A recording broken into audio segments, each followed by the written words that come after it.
If God is love, why would he create a place like hell? Why eternal separation, judgment, and suffering? Isn't that the opposite of love? Most people think hell exists because God is angry. But the Bible says hell exists because God is just. And justice is part of love.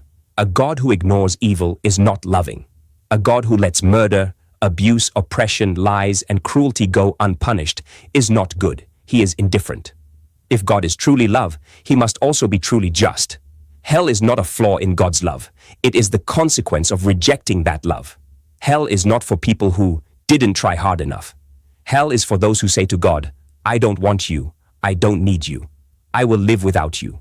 God simply honors that choice forever. C.S. Lewis said, hell is the greatest monument to human freedom, because in the end, there are only two kinds of people. Those who say to God, your will be done, and those to whom God says, your will be done. God doesn't send people to hell the way we imagine it. People walk there by choosing separation from him, by rejecting the only cure for sin. Hell exists because one evil must be judged. If Hitler, traffickers, rapists, and the unrepentant wicked enter heaven unpunished, heaven is no longer holy.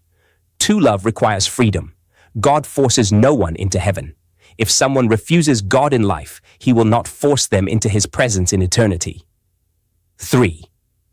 God respects human choice. Heaven is God saying, be with me forever. Hell is God saying, if you don't want me, I will not force you. The cross proves God didn't want anyone in hell. He paid the highest price to save us from it. Hell is not a sign that God refuses to save. Hell is the result when people refuse to be saved. So the real question is not, how can a loving God allow hell? But, how could a loving God force people to be with him if they don't want him? God doesn't send people to hell. He gives them what they chose.